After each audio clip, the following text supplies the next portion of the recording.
Olá, muito boa noite a você. Eu sou Adalberto Piotti. Seja bem-vindo ao Cenário Econômico pela TV Brasil, com emissoras públicas de todo o país. Diretamente dos estúdios da B3, aqui no centro da cidade de São Paulo, mais um dia turbulento no mercado.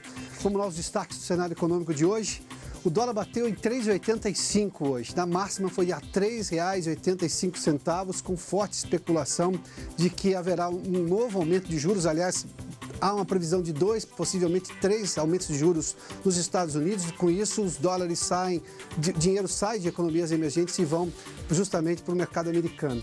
A Bolsa volta a cair e anula os ganhos do ano. Ontem tinha um ganho muito pequenininho no acumulado do Ibovespa, de pouco mais de 0,30. Hoje tem exatamente uma queda de 0,30. Ou seja, no ano o Ibovespa não foi uma boa aplicação. 195 bilhões de reais para o Plano Safra agora, de 2018 a 2019, foi anunciado hoje pelo governo federal. E uma previsão de aumento menor para o mínimo em 2019, de 2019. Isso é um cálculo, na verdade, que o governo faz baseado na inflação deste ano e no crescimento do PIB do ano anterior, do ano passado, de 2 anos antes. Ou seja, para 2019, considera-se o PIB de 2017 e o INPC, ou seja, o índice de inflação agora deste ano. Como a previsão de inflação é menor para este ano, também uma previsão menor de aumento para o mínimo. O cenário econômico está no ar.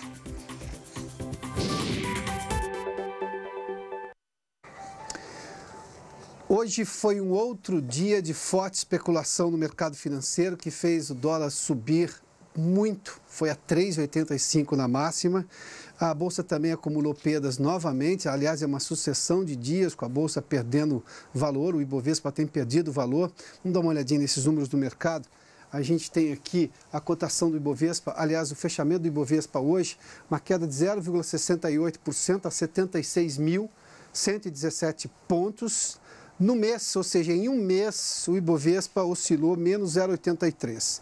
No ano, 0,37. Ou seja, nós temos aqui essa a oscilação, na verdade, é no mês agora. 0,37 de queda, ou seja, no acumulado que tem o Ibovespa no ano, nós temos uma queda muito forte do Ibovespa. Porque todo o ganho que o Ibovespa tinha acumulado, a gente chegou ao Ibovespa a 88 mil pontos este ano, ou seja, tudo que tinha se acumulado com essas recentes perdas do Ibovespa caiu novamente. Outra coisa que chama atenção é o dólar comercial, que vem de sucessivas altas e altas expressivas. Hoje chegou a R$ 3,85 na máxima, fechou um pouquinho abaixo disso depois de nova intervenção do Banco Central, usando a ferramenta que o Banco Central usa para essas situações, que é a venda de dólar futuro, por uma ferramenta chamada swap cambial, ou seja, é um contrato de venda de dólares a um preço pré-determinado justamente para segurar este valor. A alta foi de 0,71% hoje, a 3,83%.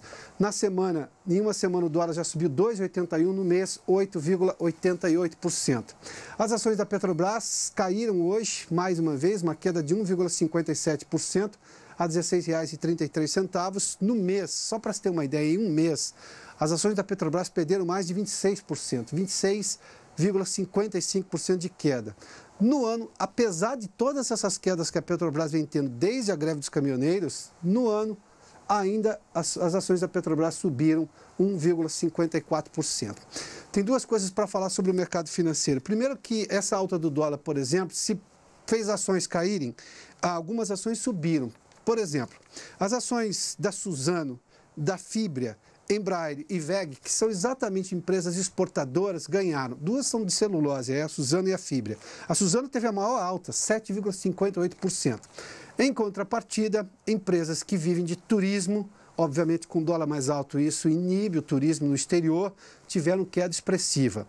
O Smiles, por exemplo, que é exatamente a empresa de milhas do Grupo Gol, caiu 9,32%.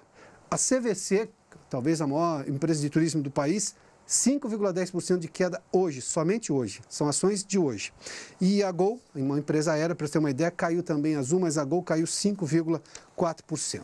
Ou seja, nós tivemos quedas expressivas ali por causa do dólar, mas altas justamente por empresas que são exportadoras, têm uma condição de mercado mais fácil na venda para o exterior. E o governo anunciou hoje o Plano Safra de 2018 a 2019. O valor é de 194 bilhões de reais de crédito a juros subsidiados, são juros menores, juros reduzidos. A cerimônia foi hoje no Palácio do Planalto, em Brasília, e o Pedro Pontes tem informações diretamente da capital federal. Pedro, boa noite.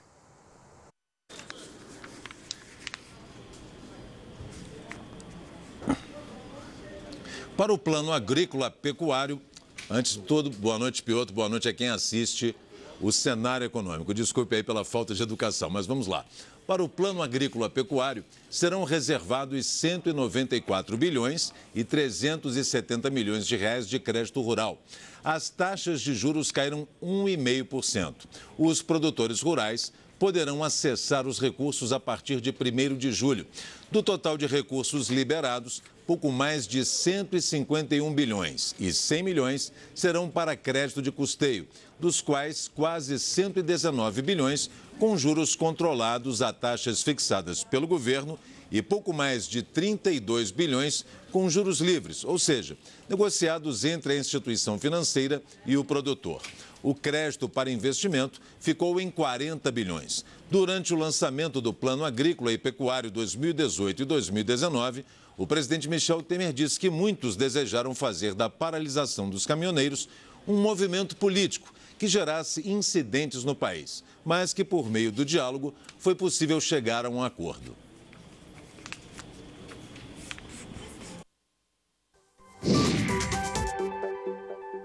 Havia muita divergência entre o setor da agricultura e o meio ambiente. O Blário, o ministro do Meio Ambiente, antes o Sarney Filho, agora o nosso Duarte, Edson Duarte, eles conseguiram um tal diálogo, Tereza e todos, não é, Ivo Cassol, conseguiram um diálogo tão produtivo que não há uma divergência sequer entre o setor do agronegócio, da agricultura e do meio ambiente. Não é? Quando há uma pequena nesga de, digamos assim, de divergência, entram todos, uma ou outra vez, com a minha palavra, e logo solucionamos a questão. Até por uma razão singela, é que a palavra diálogo é um dos pontos centrais do nosso governo. Não foi sem razão que, sem embargo de uma ou outra observação crítica, nós conseguimos, depois de 10 dias de uma greve, convenhamos, preocupante, uma greve que poderia, como paralisou durante um bom período o país, mas nós conseguimos, com diálogo e usando ao mesmo tempo, conectado ao diálogo com a autoridade, nós conseguimos encontrar uma solução que não gerasse um incidente qualquer. Incidente, convenhamos, desejados por muitos que tentaram fazer da greve um movimento político. E nós evitamos isso, sem embargo de termos colocado as forças federais todas a serviço dos estados brasileiros, mas força do diálogo. Isso que tem acontecido no setor do agronegócio, juntamente com o meio ambiente.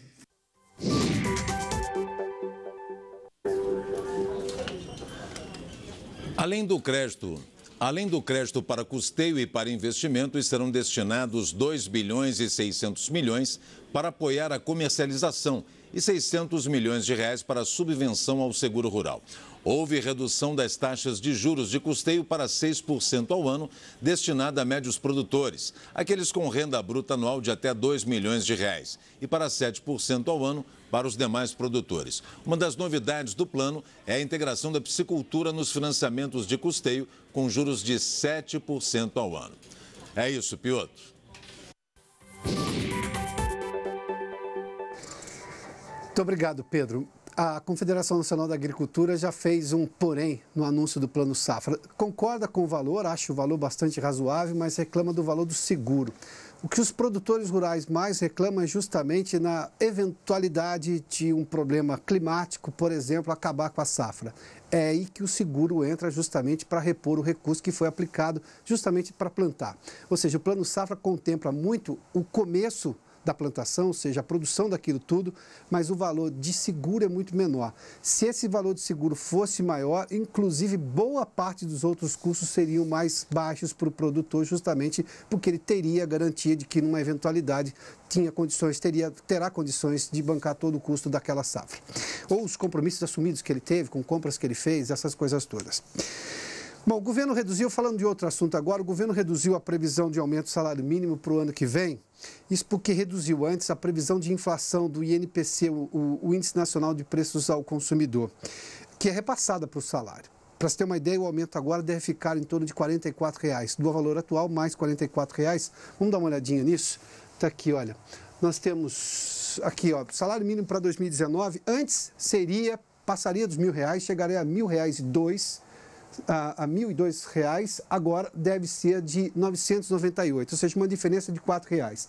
A fórmula usada para fazer o cálculo do salário mínimo, que vem lá de 2016 e termina agora em 2019, é assim: o PIB de 2 anos antes, ou seja, 1%, que foi em 2017, mais o INPC, o Índice Nacional de Preços ao Consumidor, que a previsão do governo era de 3,8%. Como é de 3,3%, mais esse 1%, ou seja, reduziu agora esse aumento do salário mínimo. É devido exatamente a essa fórmula que tem o salário mínimo, portanto, a previsão de um salário mínimo um pouquinho menor.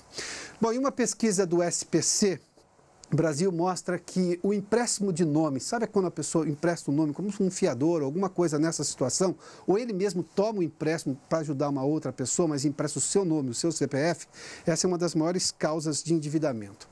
A Vanessa Casalino está conosco em São Paulo e nos traz mais detalhes dessa história. Vanessa, boa noite. Oi, Piotr. Boa noite para você, boa noite a todos. A pesquisa revela que uma das causas que leva os brasileiros à inadimplência é justamente o empréstimo do nome, como você disse, para outras pessoas, 17% dos casos. A maioria afirma ter emprestado documentos ou cartões para ajudar amigos ou familiares. E 13% explicam que fizeram isso porque ficaram com vergonha de dizer não. Quase um quarto se comprometeu sem saber ao certo o valor da dívida. E 28% haviam combinado um valor, mas a pessoa gastou mais que o combinado. E o cartão de crédito, que tem juros altos, é a forma mais comum de se emprestar o nome, segundo o levantamento, 52% dos casos. E nem sempre o empréstimo é para comprar itens de primeira necessidade. Em 37% das situações, foi para comprar roupas, calçados e acessórios. E em 19% das ocorrências, para equipamentos eletrônicos. Para quase metade dos que foram ouvidos, a dívida feita por outros continua em aberto ou está sendo negociada. 62% disseram que não voltariam a emprestar o nome de novo. O SPC lembra que emprestar o nome é uma atitude solidária, mas alerta que pode haver desdobramentos sérios, como restrição ao crédito e até a inadimplência. Aí sim, podendo comprometer também a amizade, Piotr.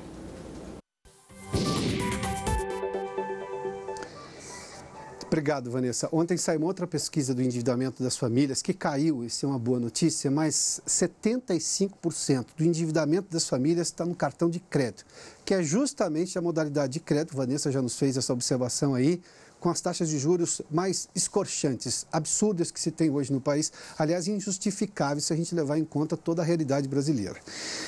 300% não tem explicação, não tem justificativa. Pode até ter alguma explicação, mas justificativa não tem. 300% ao ano não vale.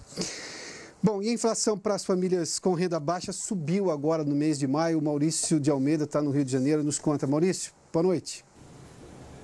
Olá, Piotr, boa noite. O IPC Classe 1, que é medido pela Fundação Getúlio Vargas, que apura a inflação de famílias que recebem até 2 salários mínimos e meio, registrou uma alta de 0,60% no mês de maio, quase o dobro do número de abril, quando ela tinha ficado em 0,31%. Agora, no acumulado do ano, o IPC1 registra uma alta de 1,49% e no acumulado dos últimos 12 meses, alta de 1,58%. Os itens que mais pressionaram a chamada inflação da baixa renda foram os seguintes: energia com uma alta de 5,25%, a gasolina com uma alta de 2,64% e agora surge também o impacto da greve dos caminhoneiros. Hortaliças e legumes subiram 11,98%. Para ser uma ideia, só a cebola teve uma alta de 43,75% no mês de maio e a batata uma alta de 23,35%. Isso por conta da falta de abastecimento, como nós mostramos aqui no cenário econômico. Os caminhões não chegavam nas centrais de abastecimento e os alimentos ficavam mais caros. Aquela velha lei da oferta e da procura. Piotr.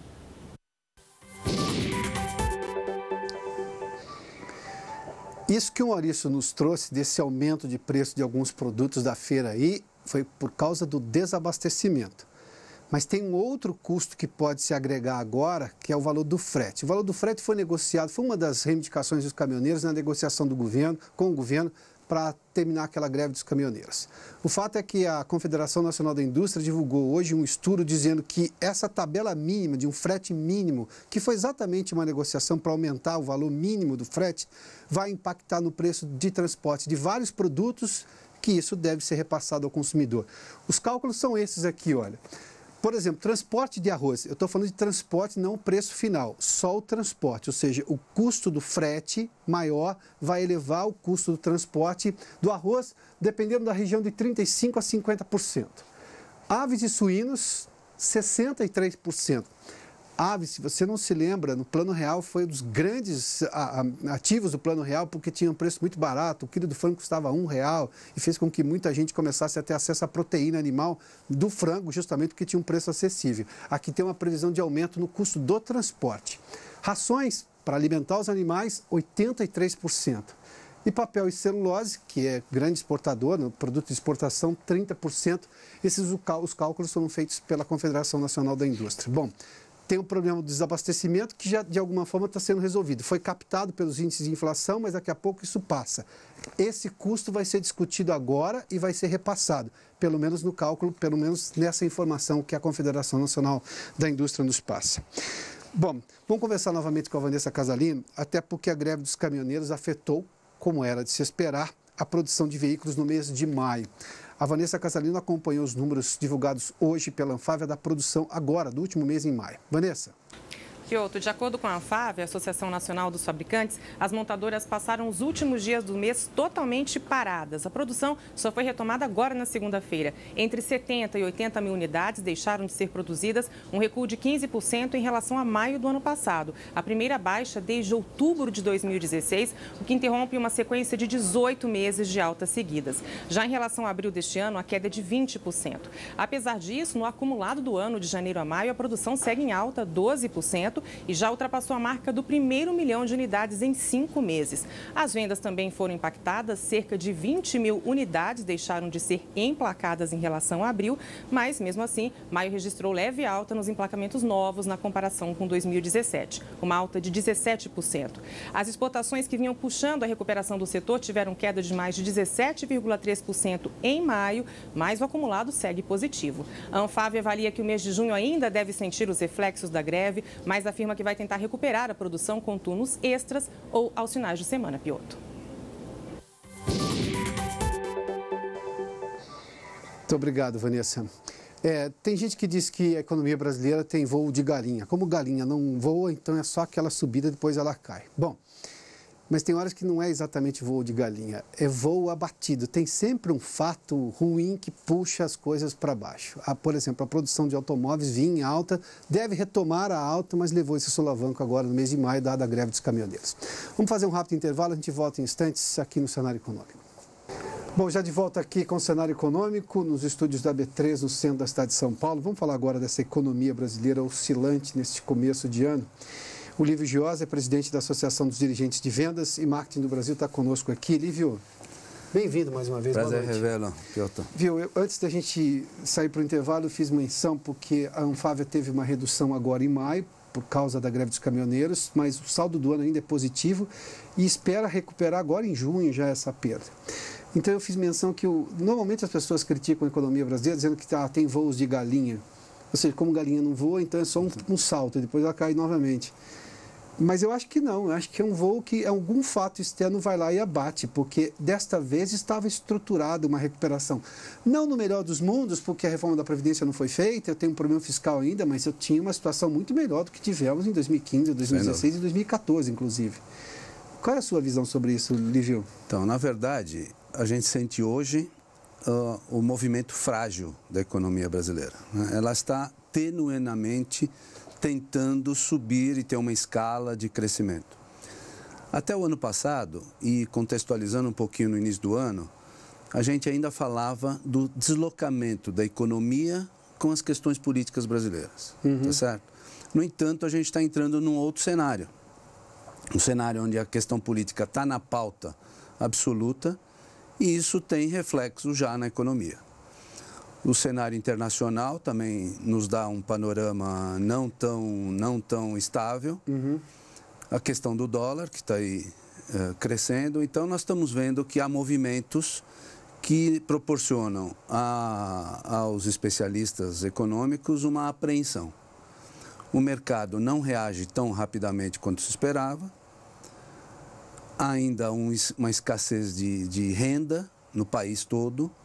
Portanto, os cenários são ainda muito complexos. Mas não há uma especulação gigantesca, pegando só pelo caso brasileiro, do cenário político do ano eleitoral. Raramente uma pesquisa nesta época do ano eleitoral, das outras eleições, se confirmou lá na frente. Sim. Hoje eu já tenho alguns analistas de mercado e alguns, pelo que eu sei, estão extremamente comprados em dólar, ou seja, então para eles, quanto mais o dólar subir, o que na verdade é quase uma análise irresponsável, dizer que a situação está ruim, o dólar vai chegar a 4, vai passar de 4,5, essas coisas todas. Mas por que eu estou levando isso de forma tão a ferro e fogo se eu não tenho no histórico esse quadro eleitoral nesse momento do ano como realmente suscetível de acontecer no final do ano, ou melhor, em outubro, quando a eleição acontece? É que os parâmetros acho que são distintos, Piotr. A instabilidade política percorreu os últimos 4 anos. Extremamente. Esta instabilidade atingiu a economia. Aí a gente saiu daquele vácuo e começou a tentar se equilibrar. Mas o cenário político instável predomina. A cada minuto ainda há esses sinais de fragilidade. E o sinal de fragilidade num período instável, final de governo, aí a economia precisa estar muito forte para se manter, que não é o caso do Brasil. Então a gente vai ter sinais ainda de superação, mas outros tantos setores econômicos não conseguirão fazer essa retomada. E vis-à-vis a questão do emprego, né? A questão do emprego é a base para a geração de renda. Se você tem milhões de brasileiros, como nunca na história, desempregados e que não querem mais buscar emprego, porque não tem condições Há uma desilusão. Condições de acolhimento, portanto, a gente vive um cenário pessimista, não tem outro Como é que contexto. Vocês, na Associação dos Dirigentes de Vendas e Marketing, trabalham com essa situação? Há alternativas, há coisas a buscar? Porque esse país também tem histórias fantásticas de soluções que aparecem do nada. Apareceram do trabalho de alguém que ninguém estava observando, na verdade. É verdade. Né? Nunca é do nada, mas enfim, qual o cenário que pode se trabalhar para tentar uma mudança e buscar uma solução rápida? Então, na verdade, quando você fala em marketing, você fala em criatividade, né? Nós estamos há poucos dias de lançar ao mercado uma pesquisa que nós fizemos em conjunto com a FIP, no sentido de demonstrar e avaliar que cenários para este segundo semestre se viabilizem em termos de investimento em marketing, em vendas, que vai fazer com que algumas empresas e alguns segmentos específicos tenham um potencial de crescimento. Então, a gente vê necessidade de investir porque o brasileiro é um consumidor nato. Portanto, as empresas querem entrar surfar nessa onda, tá certo? Mas sempre com uma avaliação. Será que é o melhor momento? Será que vamos esperar mais um pouco? A nossa leitura é que as empresas vão se afastar desse cenário crítico e tentar colocar seus produtos, serviços, buscar alargar os potenciais mercados.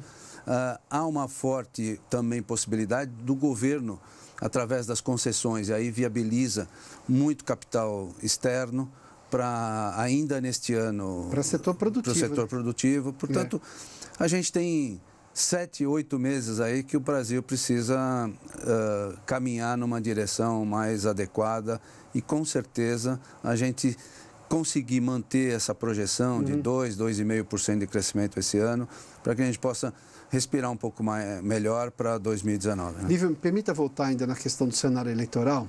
Independentemente de quem vença as eleições em outubro, e isso já estava previsto, faz parte da democracia, que bom que... E estava na agenda, né? Estava na agenda.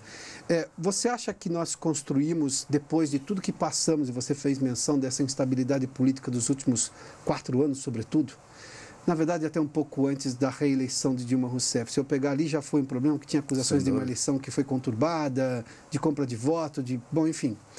Construímos condições institucionais mínimas para que não haja aventureiros no próximo mandato? Eu acho que a gente construiu institucionalmente, o país viveu e sofreu todo esse período e passou bem por isso, institucionalmente. No entanto, a premissa está no ar. quem apresentar o melhor discurso que acolha a alma e o espírito hoje do brasileiro, vai levar. E a gente está vendo que os cenários são para os extremos, né? Se a gente tivesse que fazer um prognóstico, hoje nós teríamos os dois extremos indo para o segundo turno. Então, cabe hoje ao brasileiro, acima de tudo, ter a excelência da sua própria qualificação para que consiga eleger o melhor candidato. Cabe a este cidadão eleitor estar qualificado para poder escolher bem. Então, nós temos ainda um período, entre aspas, vamos dizer assim, de treinamento, de exercício para que este eleitor possa observar os candidatos, analisar os seus projetos. Que programa de governo? Ninguém fala em programa de governo nesse país. Nós estamos há 4 meses das eleições. Então, nós precisamos cada vez mais pressionar para que a gente possa saber qual é efetivamente a proposta de cada candidato. E aí sim, tomar a boa decisão. Até porque ninguém vai fazer milagre, porque milagre não existe. Não vai dar. Não tem milagre. Não tem milagre. Lívio, obrigado mais uma vez. Obrigado, Piotr. Lívio Giosi conversou conosco aqui no Cenário Econômico, que termina aqui. Muito obrigado pela sua companhia, pela audiência. Boa noite a você. Até amanhã.